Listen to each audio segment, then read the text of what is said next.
Hi, my name's Sue Ellam and I'm a tarot reader, and I've been doing the tarot for 25 years. I use a mythic tarot which is based on Greek mythology. And I'm Carrie Beleno. I'm an intuitive Reiki master teacher and spiritual life coach.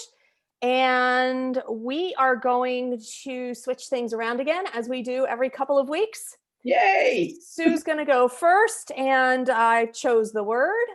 Funny, not funny. It's exactly what we were talking about 5 minutes ago. And she's going to choose 3 cards, and then I'm going to pile on top of her messages. So see how it goes. All right. Today's word is wealth. Wealth. Ooh. Big topic right now. God, yeah. The haves and have-nots.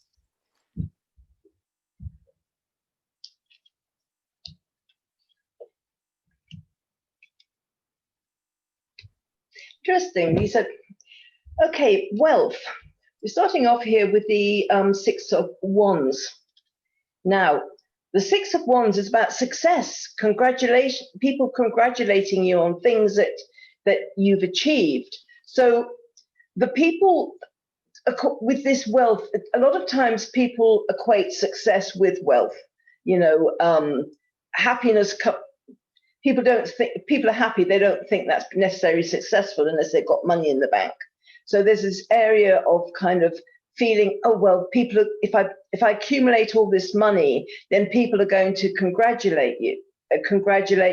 It's going to show that I'm successful. So I think this is where the danger about wealth comes in.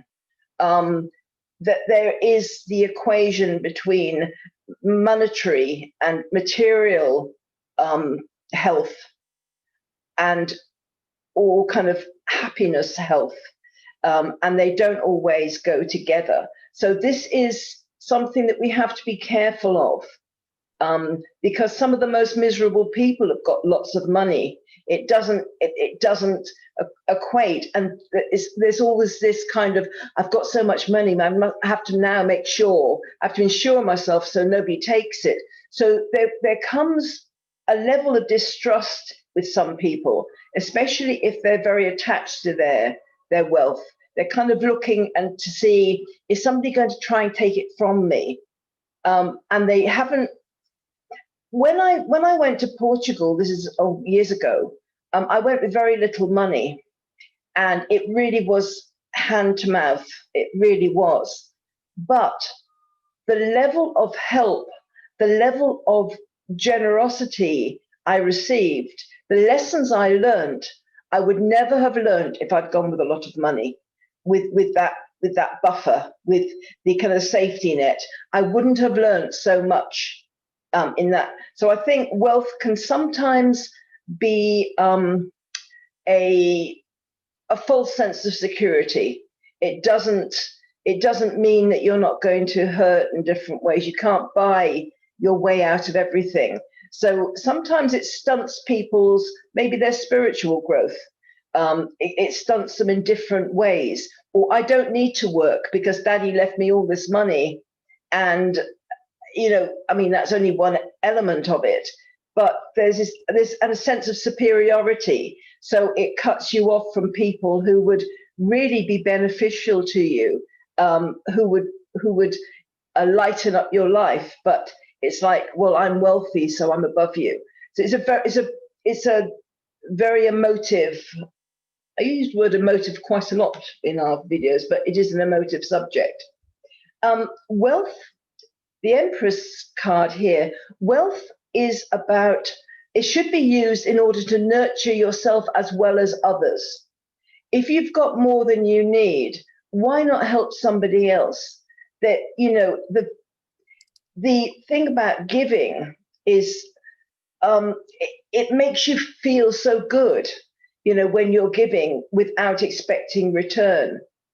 I remember there's a series of videos going around on YouTube where people kind of video themselves giving things to people, or they kind of set up a kind of a social experiment, and you'll get kind of homeless people that they give them money, And then they go, and then I remember them taking doing a video of this guy, and they gave him an amount of money and said, "This is yours." And he went into a store, and they thought, "Oh, he's going to go and get all this, all this booze and stuff like that, But we gave him the money; it's his money. He came out with all these bags, and they followed him, and he bought food for all his homeless community.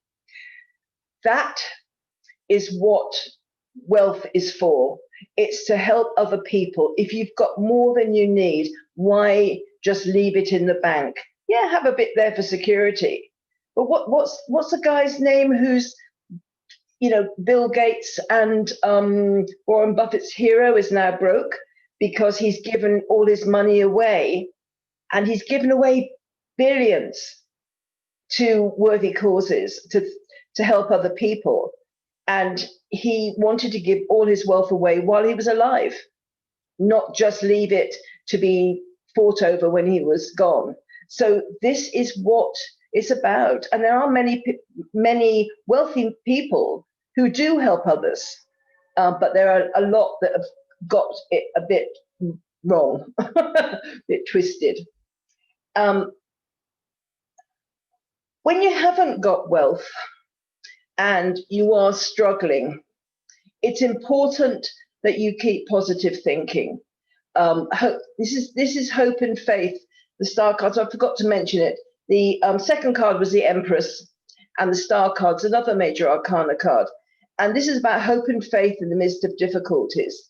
The problem people have is when they don't come from abundance, an abundant family, a wealthy family, they've always had money struggles, or if they've been put into money struggles one way or another, they lose the belief in abundance.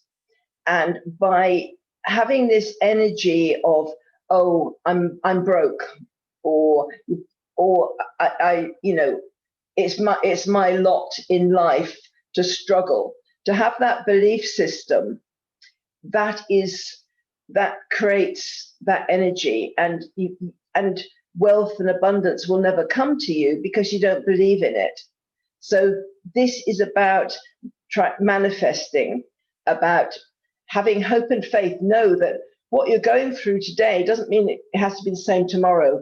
Know that everything that is for you is there waiting for you. And there's something I've read or heard, and it's like we come into this life with a life purpose, and it's like we can walk down this corridor and there's all these doors, at each side, and we can at any time open a door. We can open the door to loving relationships. We can open the door to community. We can open the door to money. We can open the door to health. And it's all there for us. Everything we need in this lifetime is already there for us. But most of us just walk past those doors because we don't believe that they're there, or we think, oh, they must be locked. So try manifest your own wealth. Understand that you will get everything you need. Because you're not a millionaire by Friday doesn't mean that you're not going to get everything you need. You might not need, for your life purpose, you might not need to have massive amounts of money. Maybe you need other things, and that's what you'll get. And please don't equate wealth and monetary wealth to success. Success is a completely different thing. So those are the cards. Thank you. Before I talk about the feeling that I'm having, I do want to kind of do a flip on the Empress card that you had chosen. And I've also seen people, and I'm not talking about the really wealthy. The really wealthy need to share their money. I get that. But I'm talking about people that are somewhat comfortable, or at least secure, and they often have a hard time spending money on themselves. They do give money, they do tithe to the church, they do, donate here, there, and everywhere, but they don't spend any money on themselves. And that comes very hard for people sometimes. So I also want to encourage you to make sure that you, you get energy work done, or you get massages, or you spend money on a small trip or whatever, because to make you feel better, because you shouldn't be last on the list. It's important that you spend money in meaningful ways on yourself as well. So the other thing I want to mention is the emotional attachment that we put on money. And since we are equating wealth with money, which Sue has nicely indicated that wealth does not necessarily mean finances at all. But it's important to note that money is a thing, just like your desk or your lamp or whatever. It's a thing. But we have in society put such an emotional attachment onto that thing that it's become a living, breathing object. It has a consciousness, and it doesn't. It's just a thing. And so it's important that you don't attach fear or worry or happiness onto money and wealth, because that creates an attachment that's very difficult to change or shift. Please look at money as a tool for your end goals, as a tool for your growth, as a tool for assisting others, and not have an emotional attachment one way or another to that object. Yeah, that's a very good point. People, there's this kind of money is evil, isn't it? And I can't spend it on myself. Yeah, that's a very good point. And then having a fear, calling it evil is putting a giant emotional attachment onto it. Yeah. Calling that lamp evil. Like it's what it's people do with it. Yeah. It's what people do with it and how they act with it that would make something evil or not. And that's a terrible word that Sue and I don't typically use. But it's not the money. It's not the wealth. It's not the security. It's always a perception, isn't it? Right. Exactly. Yeah. So I think we've covered wealth. Hopefully that guidance helps. Yeah. Okay. So please like, share, and subscribe if you feel so inclined. We would really appreciate that. And it's bye from me. Comment below, and I'll see you next time. Okay. Bye.